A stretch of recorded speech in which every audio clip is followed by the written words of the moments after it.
Բարև ձեզ սիրելի ունկնդիրներ, փառք Աստծո, որ մենք այսօր էլ կենթանենք կարող չենք, կարող ենք գալ Աստծո ոտքի մոտ եւ սուրել իրենից իր ճշմարտությունը, թող Աստված օրհնի այս ժամը, որպեսզի Սուրբ Հոգով ուսումնասիրենք եւ ճիշտ հասկանանք եւ Աստծո ողորմությամբ ու շնորհքով իրագործենք մեր կյանքում։ Հիսուսի անունով բոլոր խնդրեցի ատոմոր ստացա։ Փառք Հորորդին Սուրբ Հոգուն այժմ միշտ եւ հավիտյան դարերում։ Ամեն։ Ինչպես գիտենք, այս երամսյակում ուսումնասիրում ենք մի թեմա, որ կոչվում է Պողոս առաքյալի առաջին եւ երկրորդ ուղերձները Կորինթացիներին, եւ հասել ենք 4 դասին, որ կոչվում է մեղքը եկեղեցում։ Թվում է, թե սա անհնարին բան է, այսինքն եկեղեցի եւ մեղք։ Բայց նորից, ինչպես շատ անգամ կրկնել եմ, մարդիկ ասում են, որ եկեղեցին դա ոչ թե սուրբերի հավաքատեղի, այլ հիվանդանոց է, որտեղ մարդիկ գալիս են բուժվելու համար, բայց իհարկե, եթե ամեն օր չունենան հարաբերություններ Աստծո հետ, մեր բժշկի հետ, որը մեր մարմնի, մեր հոգու, մեր մտքի բժիշկն է, ոչ մի բուժում էլ չի լինի։ Այդ մի անգամ միայն շաբաթը մի անգամ գալով եկեղեցի ոչ մի բուժում չի լինի։ Եվ դրա համար, եթե եկեղեցում այդպիսի մարդիկ շատ կան, որ միայն մեկ անգամ են օրը շաբաթ Աստծո հետ շփվում, լավ վիճակ չի լինի այդ եկեղեցում եւ հիշելու համարն է, ինչպես որ Կորինթացիս եկեղեցում է, հիշելու համարն է Կորինթացիս 6:19-20, կամ չգիտեք, որ ձեր մարմինները տաճար են Սուրբ Հոգու, որ ձեր մեջ է, եւ որ Աստծուց ունեք եւ դուք ձերը չեք, քանզի մեծ գնով եք գնվել, ուստի փառավորեք Աստծուն ձեր մարմնի մեջ։ Այսօր շատ են ասում իմ մարմինն է, ինչ կուզենամ կանեմ, ոչ։ Մեր կյանքը, մեր մարմինը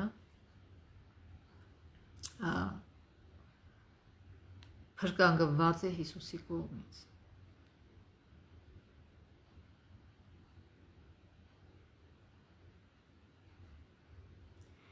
Մեր ուղեղները նման են սպունգի, այն ամենը, ինչ մեր զգայաների միջոցով հասնում է նրանց, այնտեղ էլ մնում է։ Այսինքն շատերը ասում են, որ հոգին առանձին է մարմնից եւ այլն, բայց ինչպես է հոգին ձևավորվում։ Հոգին դա մեր զգացումներն են, մեր որոշումները, մեր ներքին մարդը, մեր բնավորությունը։ Ուրեմն մենք ունենք զգայաններ, աչքեր, ականջներ եւ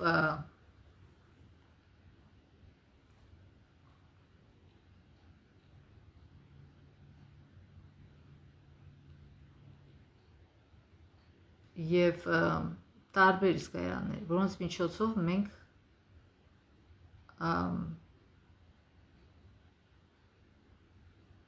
ընդունում ենք աշխարհ, այսինքն մոռացա այդ բառը,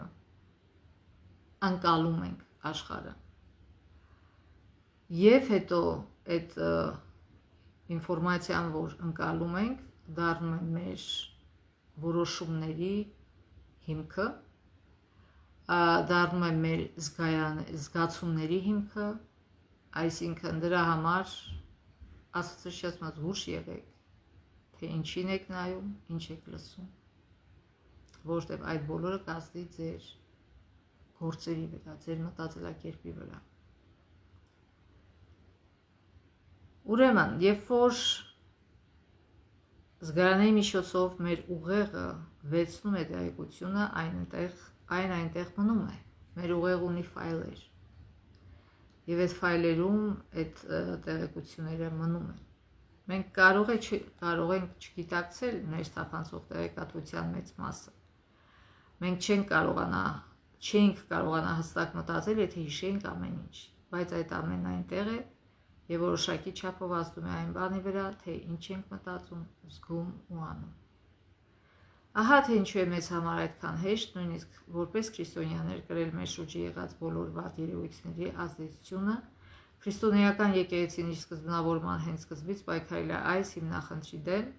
օրինակ որտեղից է առաջացել Կիրակի օրը պահելու սուրույթը, արդյոք եկեղեցին պարզապես օդից է վերցրել, այն իհարկե ոչ, այն եկել է շրջակա մշակույթից։ Եվ մենք տեսնում ենք այս սկզբունքի դրսևորումն այստեղ Կորինթոսում։ Խմբավորմանը դեմ ուղղված կոչից հետո Պողոսն այժմ անդրադառնում է սեռական անբարոյականությանը, դատական հայցերին, պոռնկությանը, ամուսնությանը և ամուրիությանը վերաբերող հարցերին։ Աշխարհիկ չափանիշները բավականաչափ ազդել էին նրանց վրա։ Եվ Ա Կորինթացից 1-4 գլուխներում նկարագրված խմբավորումների առկայությունը դուր բացեց հաջորդող գլուխներում դատապարտվող բարոյական վարքագծի համար։ Ինչպես է Պողոսը փորձում անդրադառնալ եկեղեցու այս մեղքին և ինչ դասեր կարող են քաղել նրա գրածներից։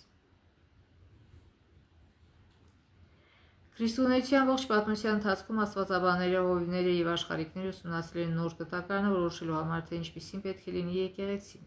կամ քրիստոնյան։ Մենք սքանչանում ենք օրինակ այն բանով, թե ինչպես է նկարագրված եկեղեցին գործ կառաքելոցում, սակայն մենք արագորեն աչքաթող ենք անում մի կարևոր տարր, մարդիկ խնդիրներ ունեն։ Թվում է մենք կարող ենք կարդալ նոր կտակարանը նաև տեսնելու, թե ինչ է ասում Աստվածաշունչն այն մասին, թե ինչպիսին չպետք է լինի եկեղեցին։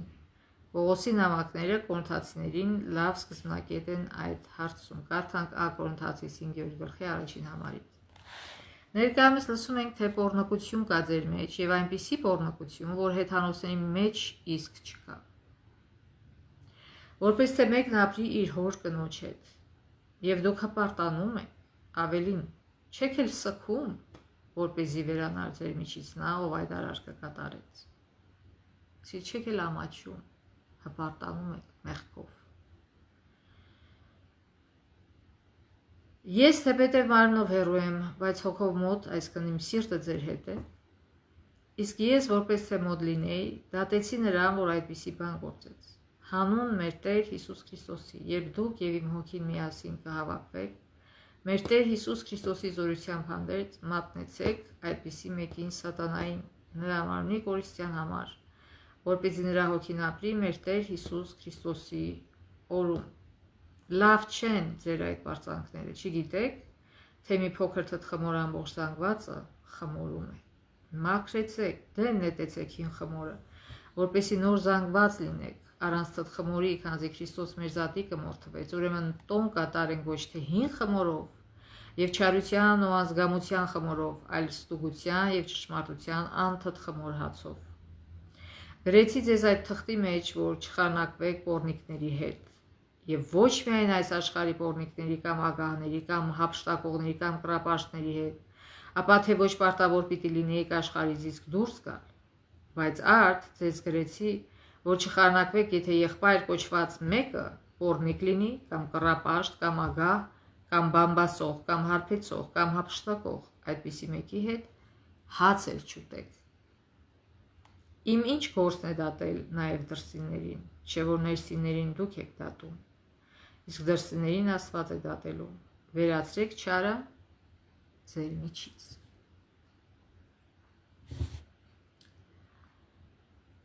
Իր հոր կնոջ հետ արտահայտությունը հուշում է, որ Պողոսն ակնարկում է արյունապիղծ հարաբերությունը տղամարդու և իր խորթ մոր միջև։ Այս իրավիճակի մասին հավանաբար տեղեկացրել էին Խլոյեի ընտանիքից, արյունապղծությունը համարվում էր այնպիսի սարսափելի մեղք,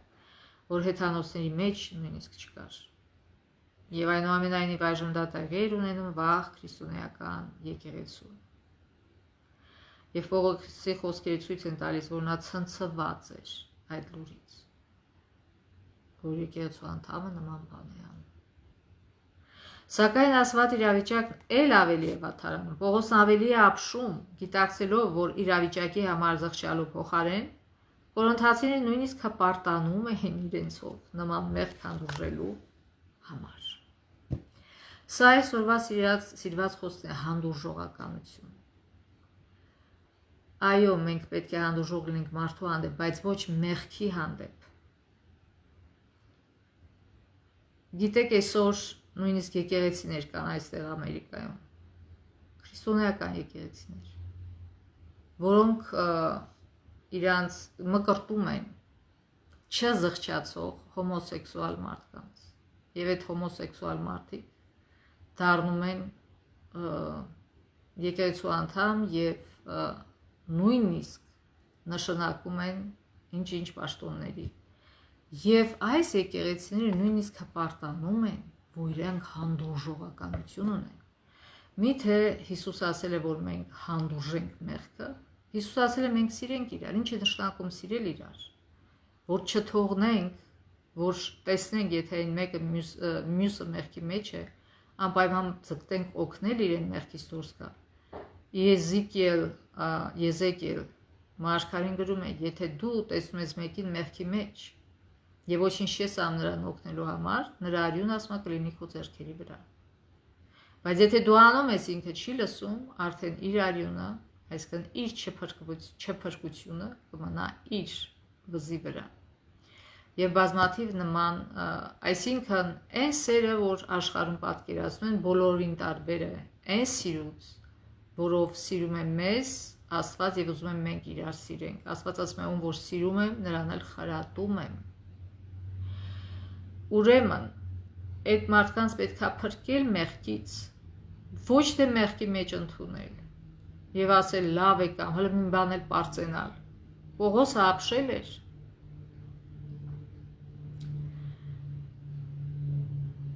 Այսպիսով նա մտադիր է ուղղել ոչ միայն ամբողջական մարդուն, այլև եկեղեցուն հավատքի ու գործելակերպի միջև ակնհայտ անհամապատասխանության համար։ Իրականում Պողոսը մշտապես հստակեցնում է, որ եկեղեցու հանդուրժողական վերաբերմունքը արյունապիղծ մարդու նկատմամբ ուղղման կարիք ունի։ Բայց հպարտանալ նման սեռական սկանդալով եւ նույնիսկ պարծենալ դրանով եկեղեցում, սա չափազանց շատ էր Պողոսի համար։ Ինչն էր սխալ այս մարդկանց մեջ, ինչ էր պատահել այս մարդկանց։ Մենք բացատրություն չունենք այն բանի վերաբերյալ, թե ինչու էր Կորինթոսի եկեղեցին այդքան հանդուրժող արյունապիղծ մարդու նկատմամբ կամ իր մեղքի նկատմամբ։ Նա թերևս հարուստ անդամ էր միգուցե, որից եկեղեցին օգուտ էր ստանում, այսօր էլ նման շատ պատկերներ կան։ Հաճախ երբ որ աղքատը ինչ որ մի բան է անում, անմիջապես հարձակում են վրա, սկսում են մեղադրել, բայց երբ որ հարուստն է անում, ծպտուն չեն անում, որտեղ այդ մարդը գումար է տալիս եկեղեցուն։ Նա ուրեմն կամ գուցե այն պատճառով, որ ամեն բան թույլատրելի է, նրանք դա սխալ էին հասկացել Պողոսի այդ խոսքերը։ Եվ Պողոսը այստեղ վերջում ասում, ինձ ամեն ինչ թույլատրել է, բայց ոչ ամեն ինչ օգտակար է։ Իսկ այո, մենք ունենք ազատ ընտրություն, ազատ կամքի ընտրություն, բայց արդյոք այն, որ ընտրում ենք, մեզ օգտակար է թե ոչ։ Սա է հարցը։ Ուրեմն նրանք չէին դիտարկում այս խոսքերը այնպես ինչպես հարկն էր։ Մենք պարզապես չգիտենք այդ մասին։ Այսինքն ինչու էր եկեղեցում այդպիսի հանդուրժողականություն մեղքի հանդեպ եւ նույնիսկ պարծենում էին։ Ինչպիսին է լինեին իրական պատճառները, նրանք կուրացել էին Սուրբ Գրքի բացահայտ խախտման հանդեպ եւ նրանք նույնիսկ հպարտանում էին դրանով։ Ղևտացից գիրքը 18:7-8 համարներ ասում է. Քո հոր ամոթույքը կամ քո մոր ամոթույքը չբանաս, որտեղ նա քո մայրն է, նրա ամոթույքը չբանաս։ Քո հոր կնոջ ամոթույքը չբանաս, որտեղ դա նաև քո հոր ամոթույքն է։ Այսինքն այստեղ ամոթույքը չբանալը նշանակում է, այսինքն չքնես ոչ քո հարազատ մոր, ոչ էլ քո խորտ մոր հետ։ Իհարկե այստեղ մի քանի մեղքեր է, բայց քանի որ այստեղ այս մեղքի մասն է խոսքը, դրա համար այդ համարներն են կարդում։ Այո, սարսափելին այն է, որ ոչ միայն մեղք են գործում քրիստոնյա կոչվածները, այլ նաև հպարտանում են, որ իրենք այդքան, չգիտեմ ինչ էին ասում, քարաջիկ ունեն, թե ինչ ունեն, որ կարող են մեղք գործել, իրանց թույլատրելի է, ոչ մեկին էլ թույլատրելի չի, բոլորն էլ հավասար են Աստծո առջև եւ հավասար պատասխան են տալու իրենց մեղքերի համար։ Միշտ էլ դժվար է առնչվել սեռականության հետ կապված հարցերին, դա դժվար է Պողոսի համար, դժվար է նաև մեզ համար։ Նման իրավիճակներում մենք պետք է հավատարիմ մնանք Սուրբ Գրքին եւ հարցին մոտենանք աղոթքով ու սիրով։ Մենք երբեք չպետք է մոռանանք, որ մեր նպատակը վերականգնումն է։ Ուրեմն Պողոսը այս գլխում 5-րդ հստակեցնում է, որ սեռական սկանդալները պահանջում են եկեղեցական կարգապահություն։ Եվ ոչ միայն դա, ամեն ինչ կարգապահությունը դա հաջողության առաջին հենակետն է։ Եթե չկա միտեղ ընտանիքում կարգապահություն չկա, եկեղեցում չկա, գործի տեղը չկա, հասարակության մեջ կարգապահություն չկա, նշանակում է շատ մեծ խնդիրներ կլինեն եւ այդ ընտանիքում եւ հասարակության մեջ եւ եկեղեցում։ Ուրեմն կարգապահություն պիտի լինի։ Նա ասում է, որ արյունապիղծ մարդը պետք է հեռացվի, դատվի, մատնվի սատանային եւ վերացվի։ Իհարկե ճակերտների մեջ վերացվի, ոչ չէին սպանելու։ Այսինքն եկեղեցու անդամներին ասվել էր չխառնվել նրա հետ։ Մենք հետո այստեղ ասում է, որ այդպիսի մեկին մատնել սատանային նշանակում է, քանի որ այս մարդը չցանկացավ լինել Աստծո պաշտպանության ներքո, նրան նազանդ ապրելով նախոցելի կլիներ սատանայի համար, այսպիսով այս արտահայտությունը կարող է մոտարապես այսպես հնչել. թող նա քաղի իր որոշումների պտուղները, այսինքն չես ուզում ուղղվել, օքեյ, գնա ինչ ուզում ես արա։ Եվ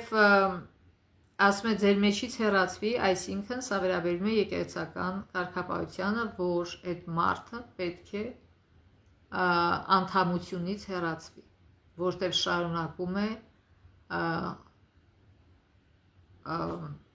համարձակ ձևով, այսպես ասենք, մեղք գործել։ Եվ Պողոսը նույնիսկ ասում է նման մեկի հետ չխառնակվեք, այսինքն այդպիսի մեկի հետ անգամ հաց չուտեք։ Պողոսը գործածում է խիստ լեզու, որը կարող է վիրավորական հնչել ժամանակակից ունկնդրի համար, սակայն նրա խոսքերը պետք է հասկանալ իրենց պատմական համատեքստում։ Այսինքն շատերը կասեն, բայց ո՞նց է Հիսուսը գնում էր այդպիսի մարդկանց հետ նստում հացերուտ։ Բայց Հիսուսը նախև առաջ դրանք դեռ դաչի չէին եկել, այդ մարդիկ, եւ կարիք կար շփվելու եւ իրենց ճշմարտությունը ասելու, դրա համար Հիսուսը գնում իրանց հետ հացում, որ ճշմարտությունը ասել, եւ դրա արդյունքը լինում էր այդ մարդկանց դարձի գալը, մեղքից հրաժարվելը, այլ ոչ թե որ մարդը եկեղեցու անդամ է, շատ համարձակ ձևով մեղք է գործում, լկտի ձևով։ Այդպիսի մարդու մասն է խոսքը գնում։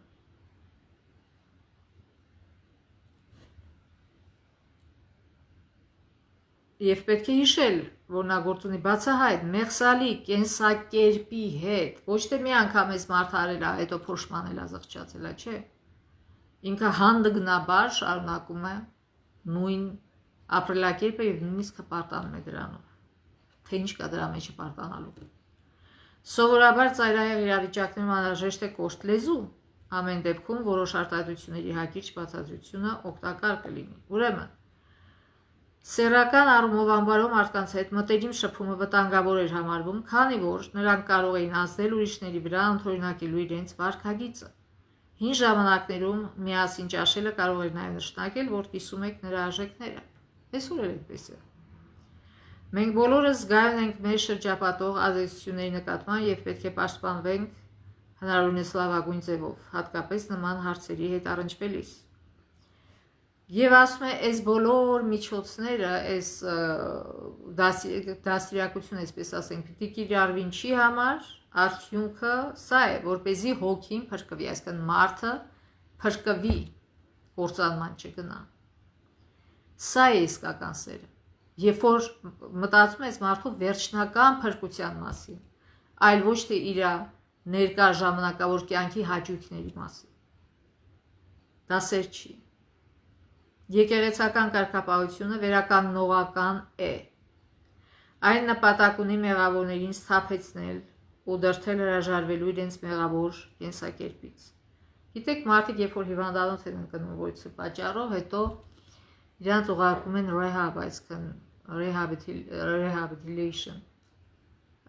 այսինքն վերականգնողական թերապիա։ Այդ մարդու համար հեշտ չի, ինքը նորից կարծես թե ստիպում են իրան, որ շարժումներ անի, սենց անի, նենց այն կարծես թե դա հաճ է, բայց իրականում այդ թերապիան, վերականգնողական թերապիան իրեն օգնում է վերականգնվել հիվանդությունից հետո։ Հիմա սա էլ նույնն է, սա հոգևոր թերապիա է, որպեսզի հոգին փրկվի, որպեսզի մարդը փրկվի, չկործանվի։ Այն նպատակ ունի մեղավորին սթափեցնել ու դրդել հրաժարվելու իրենց մեղավոր կենսակերպից։ Հավանաբար սա նկատի ուներ Պողոսը, երբ ասում էր մարմինը կորչի արտահայտությանը։ Հնարավոր է նաև, որ այսինքն Պողոսը նկատի ուներ մարմնական մեղքը, որպեսզի մարմնական մեղքը մեռնի այդ մարդու մեջ, կորչի այդ մեղքը։ Եվ այդ արյունապիղծ մարդը հնարավոր է, որ հենց այն զղջացող մարդն է, որին անդրադարձ է կատարում ավելի ուշ Բ Կորինթացիներ 2:5-10 համարում, ասում է. իսկ եթե մեկը տրտմեցրեց, ոչ թե միայն ինձ տրտմեցրեց, այլ որպեսզի չչափազանցնեմ որոշ չափով նաև ձեզ բոլորիդ, այնպիսի մեկի համար բավական է այն պատիժը, որը տրվեց շատերից։ Այսինքն սրանից մենք եզրակացնում ենք, որ Կորինթոսի եկեղեցին լսել էր Պողոսի հորդորներին եւ հետևել էր իր խորհուրդներին եւ այդպես էր վարվել այդ մարդու հետ եւ այս մարդը հասկացել էր իր սխալը։ Եվ ասում է լավ, արդեն բավական է այդ պատիժը, որ տրվեց։ Այնպես որ դրան հակառակ դուք պետք է ներեք նրան եւ մխիթարեք։ Այսինքն մարդը, երբ որ արդեն ապաշխարել է, արդեն թողել է մեղքը, ասում է ներեք նրան եւ նույնիսկ մխիթարեք, որպեսզի չափազանց տրտմությունից չխորտակվի նա, որ պետք է ասել, որ Հիսուսը քեզ ներել է, պետք չի էլ այդպես տխուր մնալ։ Ուստի աղաչում եմ ձեզ նրա հանդեպ վերստին սեր ցույց տալ։ Հենց դրա համար գրեցի, որպեսզի ձեզ փորձեն, թե ամեն ինչում հնազանդ եք, որտեղ եթե մեկին ներեք, ես էլ կներեմ, քանի որ եթե ներեմ, ինչ որ ներեմ, ձեզ համար է իդեմս Քրիստոսի։ Այսինքն պետք չի այն մարդուն, որ մեղք է գործում, իրեն գլուխը շոյել եւ ասել լավ է սա, որը շարունակաբար է անում, ոչ թե մի անգամ արել ու փոշմանել է կամ մի երկու անգամ, ու ապաշխարել էլ չի անում։ Պետք է այնպես վերաբերվել այդ մարդուն, որ ինչու այդ մարդը անպատվում է եւ եկեղեցուն, անպատիվանում եւ եկեղեցուն եւ Աստծուն։ Իսկ եկեղեցին չի համար, որպեսզի Աստծո պատիվը բարձր պահի։ Ինչով կարելի է բարձր պահել քրիստոնյան, ինչպես կարող են բարձր պահել Աստծո պատիվը իրենց մաքուր կյանքով։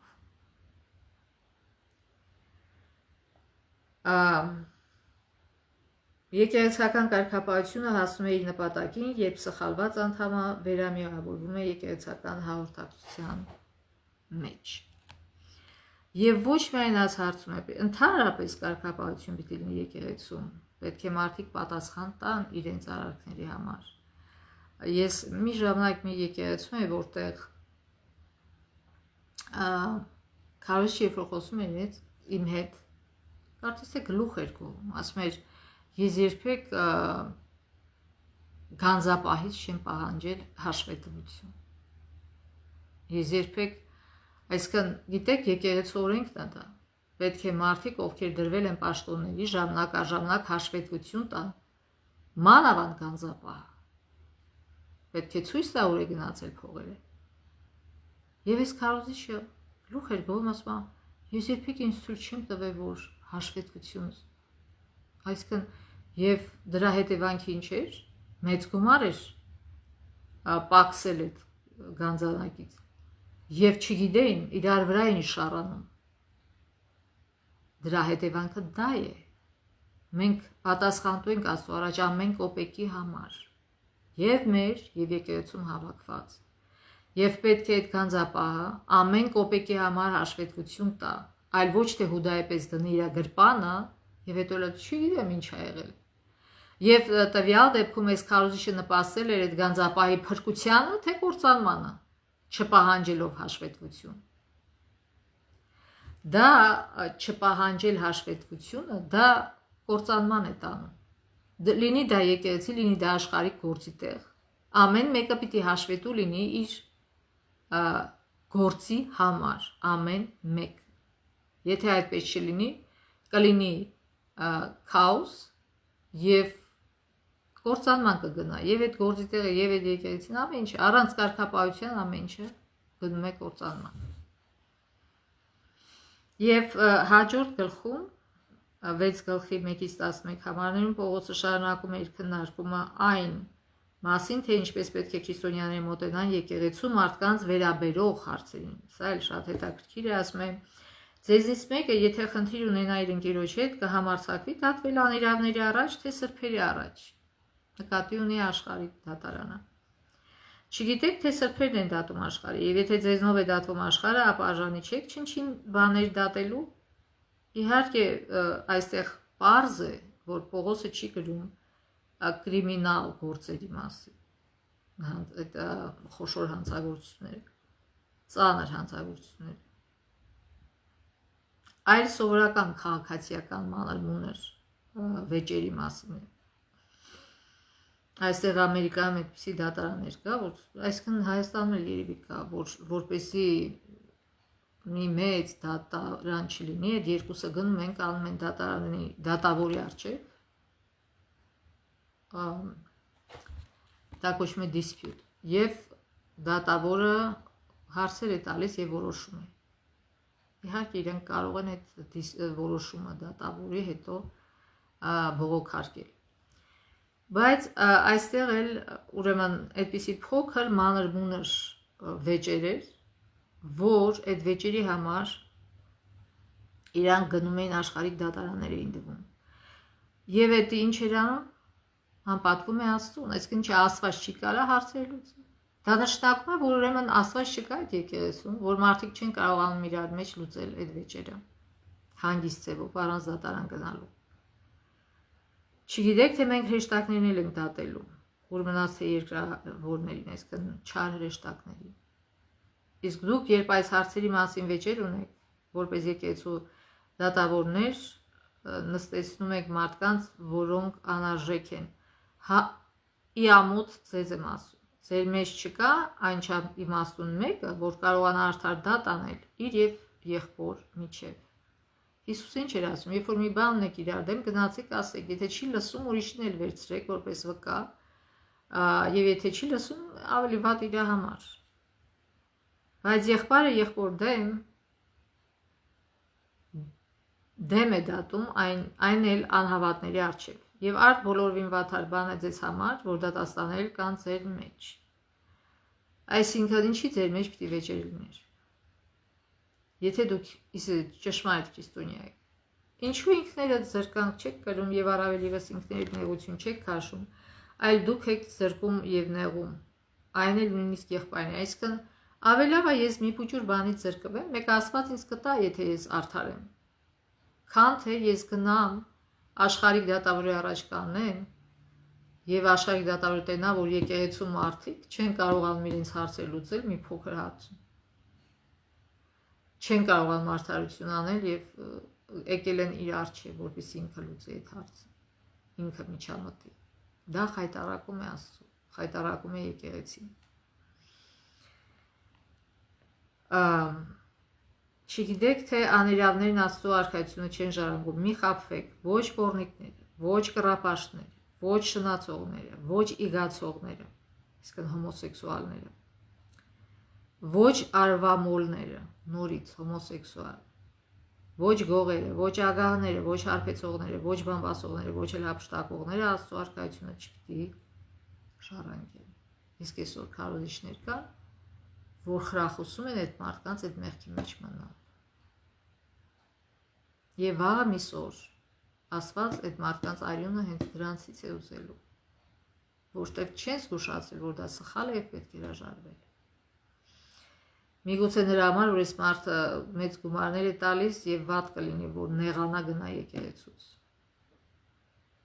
Այսինքն շատ կարևոր է, թե տվյալ քարոզիչի նպատակները ինչու՞մն է նպատակը, Աստծուն փառավորել, թե Աստծուն խայտառակել։ Ուրեմն ոչ արան, ոչ գողերը, ոչ ագահները, ոչ հարբեցողները, ոչ բամբասողները, ոչ էլ հափշտակողները Աստծո արքայությունը չպիտի ժառանգեն։ Եվ դուք գոնե ոմանք այդպիսին էիք, բայց լվացվեցիք, մաքրվեցիք, արդարացվեցիք մեր Տեր Հիսուս Քրիստոսի անունով եւ մեր Աստծո հոգով։ Ամեն ինչ ինձ արտոնված է, բայց ամեն բան ոչ օգտակար։ Այսինքն, այո, Աստված մեզ թույլ է տվել ազատ կամքի ընտրությունն է, բայց արդյոք ամեն մեր ընտրած օգտակար է մեր համար։ Ամեն ինչ ինձ արտոնված է, բայց պետք չէ, որ որևէ բան իշխանության տակ լինեմ։ Ուտելիքը որովայնի եւ որովայնը ուտելիքի համար է, այսինքն խոսքը նաեւ գնում է եւ վերջում ենք կարդանք White-ից շատակերության մասին։ Եվ հունարեն պրագմա բառը, որը Հակոբ Թագավորի տարբերակում թարգմանվել է որպես դատվել, King James տարբերակ, ընդհանուր արտահայտություն է եւ նշանակում է բան առարկա։ Իսկ այստեղ այն վերաբերվում է իրավական հարցի։ Կարող է հիշել, որ այս համարները չի վերաբերվում քրեական գործի, այդ բառը մոռացել էի քրեական։ Քրեական հարցերում քաղաքացիական դատարանների լիազորությունները հաստատվում են այս համարներում, այսինքն, որ Աստված դրել է դատարան, դրել է ոստիկանների եւ այլն, որպեսզի այդ քրեական հանցագործությունների համար, ուրեմն Հռոմեացիս 13 գլուխ 1-5 համարն ինչ է ասում, ամեն մարդ, որ իշխանության տակ է, թող հպատակի նրան, քանզի չկա իշխանություն, որ Աստծո չի լինի։ Խոսքը չի գնում կոնկրետ մարդու մասին, այլ ընդհանրապես իշխանական համակարգը, որտեղ եթե ոչ մեկ չուզենա համակարգին ենթարկվել, կլինի քաոս, կլինի անարխիա։ Եվ եղած իշխանությունները Աստծուց են կարգված, ոչ թե մարդիկ, այլ այդ իշխանական համակարգը, որպեսզի կարգոկանոն լինի։ Իհարկե, եթե այդ համակարգը կատարում է, ոչ թե կոռումպացված, այլ կատարում է իր գործը։ Հետևաբար, ով հակառակում է իշխանության, Աստծո հրամայնն է հակառակում, եւ նրանք, որ հակառակում են, իրենց դատաստանն են ընդունում։ Այսինքն, ասենք թե մեկը քեզ նեղացրել է կամ քո մոտիկին ասպանել, դու ինքդ ես որոշում դիժարու լինել, ոչ թե գնում ես դատարան, որտեղ իրավապահության մարդիկ, քննիչը, դատախազը, դատապաշտպանը եւ այլն, որոնք ավելի շատ է հասու, քան թե մեզ, որոնք բոլոր փաստերը կքնեն սառը գլխով եւ կորոշեն, թե ինչ պատիժ տան, այլ ոչ թե մենք կատաղած, արյունը գլխներից խփած գնանք ու ինքնադատաստան անենք։ Եվ քանի որ իշխանավորները վախ չեն ազդում բարի գործերի համար, այլ չար գործերի, ուզում ես չվախենալ իշխանությունից, բարին գործիր եւ նրանից գովասան կստանաս։ Մի խախտիր օրենքները, բարին գործիր եւ ոչ մեկն էլ քեզ չի գա անտեղի տեղը նեղացնի։ Որտեւ նա Աստծո պաշտոնյա է քեզ բարի գործերի համար, իսկ եթե չար գործես, վախեցիր, քանի որ սուրը մեջքին իզուր չէ կապված։ Աստծո սպասավոր է նա, վրեժխնդիր բարկության համար նրա դեմ, որ չարն է գործում։ Ոստիկաններին դատական համակարգ այստեղ կոչվում է Աստծո սպասավոր, Աստծո ծառա։ Եթե իհարկե իրենք կոռումպացված չեն, եթե իհարկե իրանք խղճով, ճիշտ խղճով ծառայում են մարդկանց։ Ուրեմն խոսքը այստեղ քրեական հանցանքների մասին չէր, այլ սովորական քաղաքացիական մանր հանցանքների մասին։ Եվ Պողոսը դատական հայցին անդրադառնում է սեռական անբարոյականության դեպքից անմիջապես հետո, ճիշտ այնպես, ինչպես Մովսեսը երկրորդ օրինաց 22 գլխի 22-ից 24 համարներում ասում է. Եթե գտնվի մի տղամարդ, որ շնանում է ամուսնացած կնոջի հետ, կսպանեք երկուսին էլ կնոջի հետ շնացող տղամարդուն ու այդ կնոջը դրանով Իսրայելի միջից դուք վերացրած կլինեք չարը։ Եթե քաղաքում մի տղամարդ հանդիպի մարդու հետ նշանված կույս աղջկա եւ պարկի նրա հետ, ապա երկուսին էլ կբերեք իրենց քաղաքի դարպասների մոտ եւ քարփոծելով կսպանեք նրանց։ Աղջկան կսպանեք այն բանի համար, որ դեպքը քաղաքում լինելով օգնության չի կանչել, իսկ տղամարդուն այն բանի համար, որ բռնաբարել է իր մերձավորի նշանածին։ Դրանով դուք չարը վերացրած կլինեք ձեր միջից։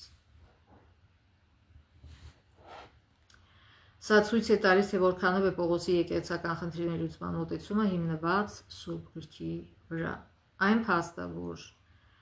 այս հատվածը, որ մենք կարդացինք Ակորինթացիս 6:1-11 համարները, զետեղված է սեռական անվարականությանը վերաբերող հատվածների միջև, եւ այս խնդիրը նույնպես վերաբերում է սեռական անվարականությանը։ Մենք ստույգ չգիտենք, թե որն էր այդ դատական հայցի թեման, փոքր քաղաքացիական հարց, օրինակ գույքային վեճեր, թե սեռական բնույթի խնդիրեր, մենք չգիտենք։ Ինչ էլ լիներ այդ պրագման, իրականում Պողոսը հիացած չէր, տեսնելով, թե ինչպես են եկեղեցու անդամներն այն տանում քաղաքացիական դատարան։ Միթե նրանք, այսքան աշխարհիկ դատարան նկատի ունեն, միթե նրանք, որպես քրիստոնյա եղբայրներ եւ քույրեր չէին կարող հարցը լուծել հենց իրենց միջև, այլ ոչ թե այն ներկայացնել անիրավների առաջ։ Հնարավոր է նաև, ինչպես ոմանք են ընդհանրում, որ Կորինթացիների 6-րդ գլխում ներկայացվող դատվող կողմերը հայրն ու որդին են։ Դա էլ է հնարավոր։ Ամեն դեպքում պարտադիր չէ հասկանալ բուն խնդիրը, ասելիքի էությունը բռնելու համար։ Պողոսին մտահոգում էր եկեղեցու ինքնությունը որպես քրիստոնեական համայնքի, ինչպես այն երևում է կողմնակի դիտողների կողմից։ Քրիստոնյաները չպետք է հրապարակային լվանան իրենց կեղտոտ սպիտակ եղենը։ Նրանք չպետք է նաև օգտագործեն աշխարհիկ միջոցներ ներքին հարցերը դատելու համար։ Ինչու՞, որտեղ Աստված է անպատվվում։ Այսինքն ինչ Աստված ուժ չունի մեր համար, այդքան իմաստություն չկա եկեղեցուն, որ իրանց հարցերը լուծեն։ Չի ասում խալուտակ մցրեք խնդիրները, իբր թե չկա, չէ։ Ասում է լուծեք այդ հարցերը եկեղեցու մեջ, մի հանեք եկեղեցուց դուրս։ Արդար ձևով լուծեք, ոչ թե էսի մերոնցից է այն մյուսի իրա օգտին այս հարցը լուծենք։ Չի կարելի։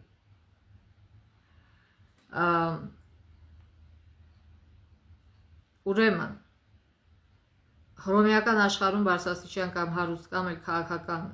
պաշտոն զբաղեցնող անձինք հակված էին արտոնություն ստանալու դատարանում։ Ի հակադրություն դրան քրիստոնյաները պետք է քրիստոսանման դատողություն դրսևորեն եւ իրենց վարքով տարբերվեն աշխարհիկ չափանիշներից, այսինքն արտոնություն չտան, մեղանչելու արտոնություն, ինչ որ մեկին կարելի է, մյուսին չի կարելի, երկուսին էլ չի կարելի։ Ուրեմն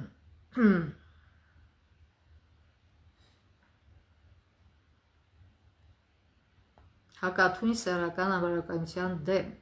Թեսաղոնիկեցիս 4:1-8 համարը։ Ուրեմն եղբայրներ, աղաչում ենք ձեզ եւ հորդորում Քրիստոսով, որ ինչպես սովորեցիք մեզնից, այնպես ընթանաք եւ հաճելի լինեք Աստծուն եւ այդպես էլ ընթանում եք, որպեսզի ավելի ու ավելի առաջ գնաք նույն բանի մեջ։ Եվ գիտեք, թե ինչպիսի պատվերներ տվեցինք ձեզ Տեր Հիսուսով, որտեղ Աստծո կամքը այս է, որ դուք սուրբ լինեք, հեռու մնաք օրհնությունից։ Ձեզնից յուրաքանչյուր ոք գիտենա իր մարմինը պահել սրբությամբ ու պատվով եւ ոչ թե ցանկության կրքով, ինչպես այլ հեթանոսներ, որ չեն ճանաչում Աստծուն։ Թող ոչ ոք այդ բանում չափը չանցկացնի եւ չդիպչի իր եղբոր պատվին, քանզի այդ բոլոր բաների համար Տերը վրեժխնդիր է, ինչպես որ առաջուց ասացինք ձեզ եւ վկայեցինք, արդարև Աստված չկոչեց մեզ պղծության, այլ սրբության։ Հիսուսը մեռավ մեր համար, որ մենք սուրբ դառնանք, այլ ոչ թե շարունակենք պիղծ մնալ։ Ահա թե ինչու ով անարգում է այս բանը, մարդուն չի անարգում, այլ Աստծուն, որը եւ Սուրբ Հոգին տվեց մեզ։ Այսինքն անարգում են Սուրբ Հոգուն եւ Աստծուն։ Իսկ եղբայրասիրության մասին պետք չէ ձեզ բան գրել, քանի որ դուք ինքներդ իսկ Աստծուց եք սովորել միմյանց սիրել, որովհետև այդ նույն անում եք բոլոր եղբայրների հանդեպ, որ գտնվում են Մակեդոնիայի բոլոր կողմերում։ Եղբայրներ, խնդրում եմ ձեզ, որ առավել եւս աճեք եւ առաջ գնաք, ապրեք խաղաղ եւ յուրաքանչյուր ձեր գործով զբաղվեք, յուրաքանչյուրը ձեր գործով զբաղվեք, մի քիթներդ խոթեք ուրիշի գործերից, որ ձեզ չի վերաբերվում։ Իհարկե նորից խոսքը չի գնում այն մեղքերի մասին, որ մարդը գործում է եւ դուք կարող եք սիրով իրան հետ կանեցնել։ Ու աշխատեք ձեր ձեռքերով, ինչպես որ պատվիրել ենք ձեզ, որպեսզի պարկեշտության վարվեք դրսեցիների հետ եւ ոչ մի բանի կարոտ չլինեք, որ Աստծո անունը փառավորվի, այլ ոչ թե խայտարակվի։ Եվ Սա հանգեցնում է տվյալ հարցի ինչ էր կատարում Կորինթոսում, ինչու էին տեղի ունենում այս բոլոր հիմնախնդիրները։ Կորինթոսում ոմանք ըստ երևույթին հավատում էին, որ քանի որ, ինչպես այսօր շատ եկեղեցիներում, ավետարանն իրենց ազատել է, իրենց թույլատրված է անել ամեն ինչ։ Բայց ավետարանը ինչից է ազատում։ Մեղքից։ Հիսուսը մեռել է, որ ինչից ազատի։ Օրենքից։ Չէ, մեղքից, այսինքն օրինազանցությունից։ Ուրեմն շատերը մտածում են, որ ուրեմն իրանց ամեն ինչ կարելի է թույլատրելի անել։ Նրանք պնդում էին, որ ինչպես տամոքսն է ստեղծված սննդի համար, այնպես էլ մարմինն է ստեղծված սեռական հարաբերության համար։ Այսօր էլ չէ, այդպես է տարածված։ Այդպիսի միտք է տարածված։ Իսկ սեռական հարաբերությունը մարմնի համար։ Պողոսը պատասխանում է, որ սա քրիստոնեական ազատության սխալ մեկնաբանություն է։ Սեռական հարցերի ազնվության բացակայությունը անհամատեղելի է քրիստոնեական ինքնության հետ եւ ավետարանի միջոցով մարդուն տրված ազատության չարաշահում է։ Դա ազատություն չէ, դա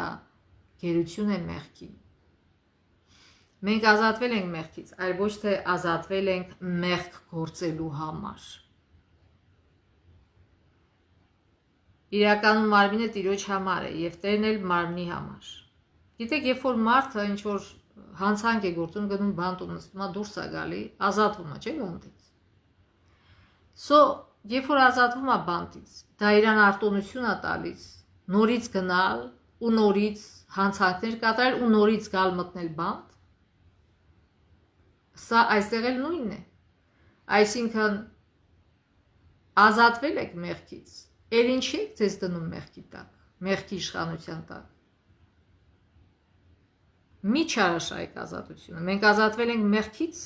այլ ոչ թե ազատվել ենք մեղք գործելու համար։ Իրականում մարմինը Տիրոջ համար է եւ Տերն էլ մարմնի համար, ինչպես որ ասում է Պողոսը 6-րդ գլխի 13 համարում։ Մենք պատկանում ենք Քրիստոսին եւ այն, թե ով ենք մենք, պետք է ազդի այն բանի վրա, թե ինչ ենք անում։ Մեկն անխզելորեն կապված է մյուսի հետ։ Ուրեմն մենք բնորոշվում ենք որպես լվացված, սրբագործված, արդարացված Տեր Հիսուս Քրիստոսի անունով եւ մեր Աստծո հոգով։ Եվ այս մեղքերը, որ թվարկած են եւ դատապարտված են սեռական անբարոյականությունը տեղ չունեն նրանց կյանքում, ովքեր լվացվել, սրբագործվել ու արդարացվել են։ Երկրորդ, մենք Քրիստոսի անդամներն ենք։ Սա նշանակում է, որ մենք պետք է միաբանված լինենք Քրիստոսի հետ, այլ ոչ թե մեղքի հետ։ Սեռական անբարոյականություն այդ միության խախտում է։ Նա, ով արտամուսնական սեռական հարաբերության մեջ է մտնում որևէ մեկի հետ, մեկ մարմին է դառնում նրա հետ, իսկն մեղքի հետ։ Քրիստոսի հետ հոգու միջոցով ունեցած միությունը պետք է սահմանի քրիստոնեական բարոյական վարքագիծը սեռական հարցերում։ Երրորդ, ձեր մարմինները տաճարին Սուրբ Հոգու համար։ Սեռական հարցերում սուրբ եւ պարկեշտ կյանքով ապրելու միակ միջոցը Սուրբ Հոգու միջոցով Քրիստոսի հետ մտերիմ հարաբերություններ ունենալն է։ Մեկ այլ տեղ Պողոսը հոգու տաճար լինելու փորձառությունը ներկայացնում է որպես մարմին, կենդանի զոհ, սուրբ եւ աստվածաաճով մատուցելու միջոց։ Հռոմեացիներ 12:1 է այդպես ասում։ Պողոսի այն հաստատումը, որ ձեր մարմինները տաճարին Սուրբ Հոգու, հանդիպում է սեռական անբարոյականության դեմ ուղղված նախազգուշացման համատեքստում, հոգու տաճար լինելը սուրբ կյանքով ապրելու միակ միջոցն է, եկեղեցին քրիստոնեական մի համայնք է, որը տարբերվում է շրջակա միջավայրից եւ Սուրբ Հոգու ներկայությունն է, որ հնարավոր է դարձնում այն։ Այսինքն, եթե եկեղեցում անում են նույն մեղքերը, ինչ որ աշխարհում, բայց ինչով այդ եկեղեցին տարբերվում։ Այսօր երիտասարդները չեն ուզում ամուսնանան, այսպես կոչեցյալ քաղաքացիական հարաբերություններում են ապրում։ Եվ եկեղեցու անդամներն էլ բացառություն չեն։ Իսկ դա ինչ է նշանակում։ Այսինքն անպատասխանատու վերաբերմունք։ Աստված մեկի համար ստեղծել է մեկին։ Ա Կորինթացիներ, կարդանք Ա Կորինթացիներ 6 գլխի 19 համարից։ Չգիտեք, թե ձեր մարմինների տաճարն Սուրբ Հոգու, որ ձեր մեջ է, եւ որն ստացել եք Աստծուց, եւ դուք ձեր Տերը չեք, քանզի մեծ գնով գնվեցիք Հիսուսի արյունով։ Փառավորեցեք Աստծուն ձեր մարմինների մեջ, եւ նաեւ կարդանք 7-րդ գլխից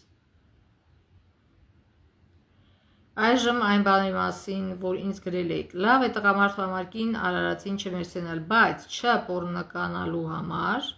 յուրաքանչյուր մարդ թող իր կինը ունենա եւ ամեն կին իր մարդը։ Թող մարդը կնոջ հանդեպ իր պարտքը կատարի, նույն ձևով եւ կինը իր մարդու հանդեպ։ Որտեւ կինն իր մարմնի տերը չի այլ մարդը, նույնպես եւ մարդը իր մարմնի տերը չի այլ կինը։ Մի զրկեք միմյանց, այլ միայն այն դեպքում, երբ միաժամանակ համաձայն եք, որ աղոթքի նվիրվեք եւ վերստին միմյանց դարձեք, որպեսզի սատանան ձեզ չփորձի ձեր անժուշկալության պատճառով։ Այս ասում եմ թույլ տալով եւ ոչ թե հրաման տալով, որտեւ ուզում եմ, որ ամեն մարդ լինի այնպես, ինչպես ես եմ, բայց յուրաքանչյուր ոգի շնորհ ունի Աստծուց, մեկը այսպես, իսկ մյուսը այնպես, սակայն ամորիներին եւ այրիներին ասում եմ, լավ է նրանց համար, եթե մնան այնպես, ինչպես ես եմ, չէ ասում, այտենց մնացեք, խորհուրդ է տալիս։ Բայց եթե ասում եմ, եթե ժուշկալություն չունեն, թող ամուսնանան, որտեւ լավ է ամուսնանալ, քան կրքով այրվել եւ մեղք գործել։ Իսկ ամուսնացածներին ոչ թե ես, այլ Տերն է պատվիրում, թող կինը ամուսնուց չբաժանվի։ Իսկ եթե բաժանվի, թող առանց ամուսնու մնա կամ վերստին իր մարդու հետ հաշտվի, եւ մարդը իր կնոջը թող չթողնի։ Okay, so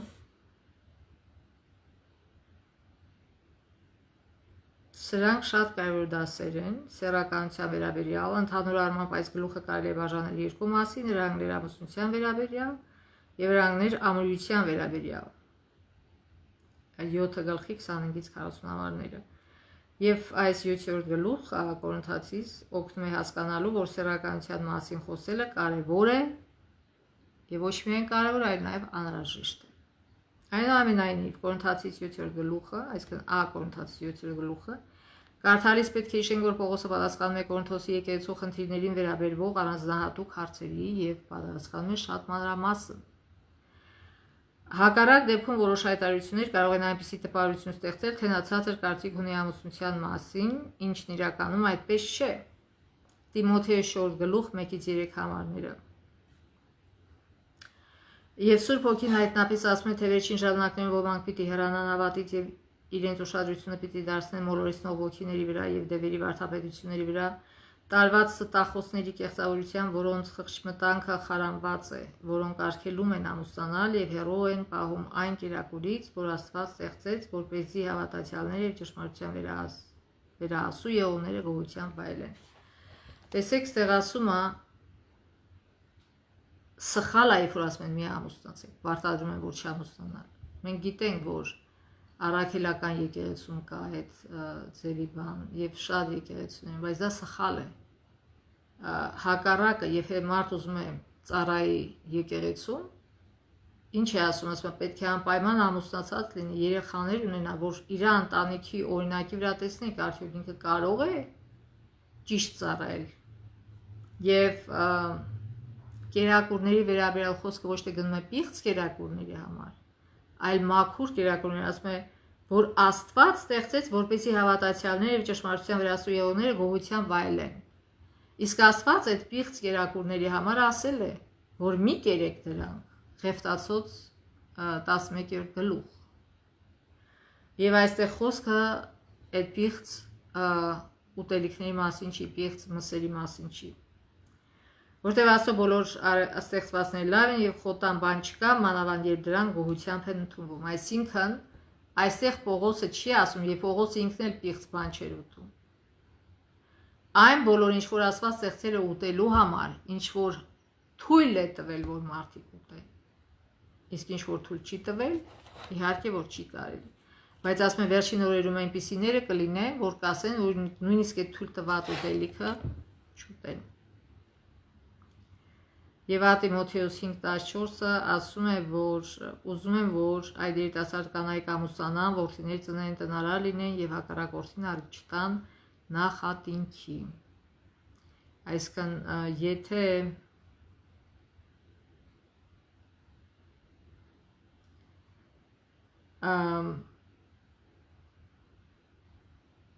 Ստեղ խոսում է այրի կանանց մասին 11 համարի մեջ ասում է բայց երիտասարդ այրի կանանց հաշվի մի առ որտև հեշտասիրության ազատու լինելով Քրիստոսի դեմ են ելնում եւ ամուսնանալ են ուզում իսկ դատաստան են ընդունում նրա համար որ առաջին հավատն արհամարեցին միաժամանակ եվանգորության են վարժվում շրջելով տնից տուն եւ ոչ միայն դատարկապորտներ են այլև շատախոս եւ ավելորդ հետաքրքրասեր եւ խոսում են բաներ որ պետք չէ խոսել ուզում են որ այդ երիտասարդ կանայք ամուսնանան այդ այրիները որդիներ ծնեն տնարարին են եւ հակառակորդին առիթ չտան նախատինքի այսինքն ամուսնությունը դա դեղ է մեղքի հանդեպ որտեւ կան այրի կանայք որ պարապ են մնացել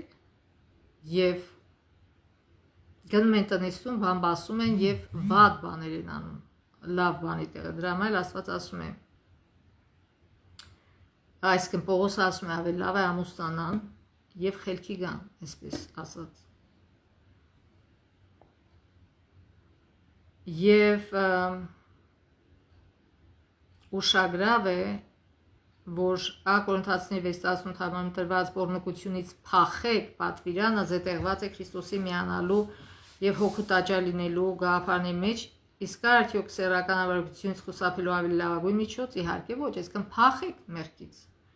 նաեւ պետք է նշել որ Աստված է ստեղծել սեռական հարաբերությունը սակայն այն պետք է վայելել միայն ամուսնության մեջ սեռական հարաբերությունը տղամարդու եւ կնոջ